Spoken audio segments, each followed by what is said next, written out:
বরাবরই ডায়াবেটিক রোগীদের ভাত কম খাওয়ার পরামর্শ দেন চিকিৎসকরা। তবে এবারে বেশি পরিমাণে ভাত খাওয়ার পরেও শারীরিকভাবে কোনো ক্ষতি হবে না ডায়াবেটিক রোগীদের, এমনই এক ধানের উদ্ভাবন করেছে বাংলাদেশ ধান গবেষণা ইনস্টিটিউট। নতুন এই ধানের নাম ব্রি ১০৫। ব্রাহ্মণবাড়িয়ার বিস্তীর্ণ ফসলের মাঠ জুড়ে এখন দোল খাচ্ছে এই জাতের ধান। এবার বোরো মৌসুমে দেশে প্রথমবারের মতো চাষ হয়েছে এই ধানের।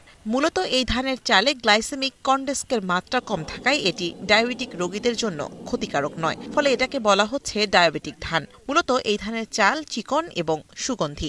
ফলন খুবই ভালো, যারা ডায়াবেটিক্স আছে এরা খুব খুশি হয়েছে যে ডায়াবেটিক্সের এই ধানটা খাইলে ডায়াবেটিক্স কন্ট্রোল থাকবে। আমাদের ধান এবার মাশাআল্লাহ ভালো বলক, আগের থেকে ফলন বালা এবং ধানও সরস হয়েছে।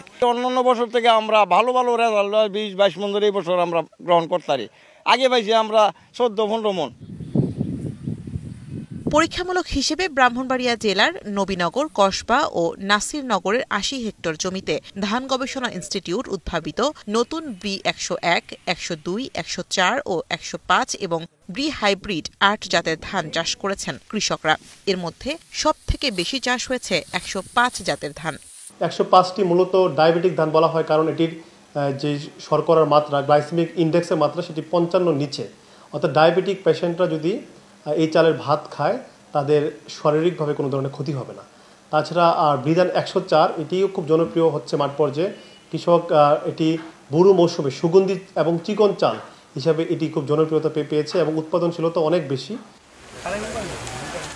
ফেনীর সোনাগাজীর চর চান্দিনার এক কৃষকের জমিতেও চাষ হয়েছে এই ধানের, যেখানে ফলনও হয়েছে ভালো। ধান গবেষণা ইনস্টিটিউটের কর্মকর্তারা বলছেন, জিআই সম্পন্ন হওয়ার কারণে এটিকে ডায়াবেটিক চাল বলা হচ্ছে, যাতে কার্বোহাইড্রেটের পরিমাণও কম।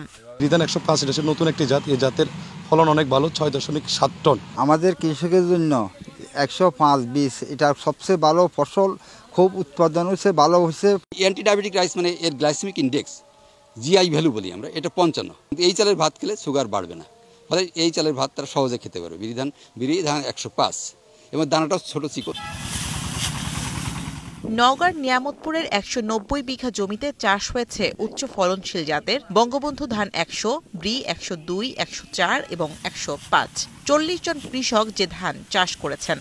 প্রতিটা জাতি বৈশিষ্ট্যে এটি অনন্য।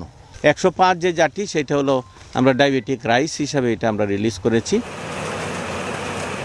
কিছুটা চিকন ও লম্বা জাতের এই ধানের বীজ বপন থেকে ফলন তোলা পর্যন্ত সময় লাগবে ১৪৮ দিন। নতুন জাতের ধান হেক্টর প্রতি পুরনো জাতের তুলনায় অন্তত ৪০০ কেজি বেশি ফলন হবে। শামীমা রহমান শাম্মী, এখন। ওয়ালটন ফ্রিজ কিনে অনেকের মতো আপনিও হয়ে যেতে পারেন মিলেনিয়াল। সেরা পণ্যের সেরা অফার।